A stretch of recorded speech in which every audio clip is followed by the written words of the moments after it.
Sa Good Vibes, kung mag-high tide o kung taob nagakabasang isa ka pamilya sa sulod sa ilang nga balay. Ini ang rason kung nga ginpangitaan sang pamaagi sa nga katapos sang kapulisan nga mapatindugan sila sang balay nga mas mataas. May report si Romeo Subaldo. Ini ang itsura sa balay sa pamilya ni Rose Jean Amarela sa Barangay 6A sa Victoria City. Kung mag-high tide, nagasulod sa ilang nga balay ang tubig kaysa higad lang sang baybay.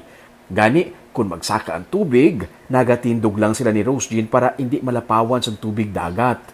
Ano sa unang sitwasyon sa inyo di balay? Diba? Magulan ga, kami kag magtao, balaga kalabot kami sa tubig. Isa ka sa inyo sulod balay? Kung magdako-dako, di ba lang? Oo. Tinulilo ba niyo kung magsaka ng tubig? Gatindog. Ha? Gatindog.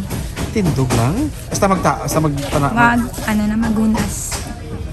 Natabuan nga naka-mangrove planting ang katapos ang First Negros Occidental Mobile Force Company sa area kag nakita ang ilang sitwasyon. Naluoy ang mga pulis gani ginpangitaan sa pamaagi nga mabuligan. Tapos nakita naman ang sitwasyon nga basa sila. Tapos yung apok nila, yung kita naman siya nga nipa. Tapos basa sila daw, consider may dala sa bata. So yung bata niya, aragan si mamo, so pila pa lang ulan. Tapos may mga gagmay pa sa.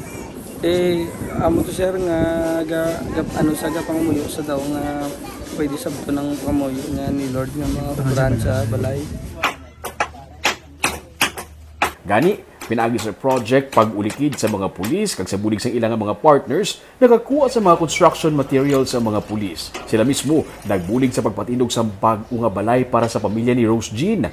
Mas mataas na inisang sa daan nila nga balay. Ang mister ni Rose Jean nagabulig man sa pagpamanday.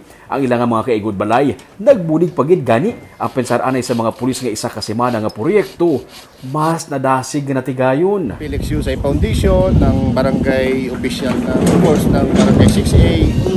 Tapos ang sa Canlaon Lands sa Primation sa Bacolod.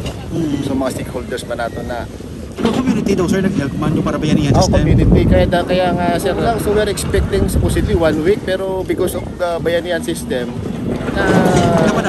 napadasig ato nyo bra.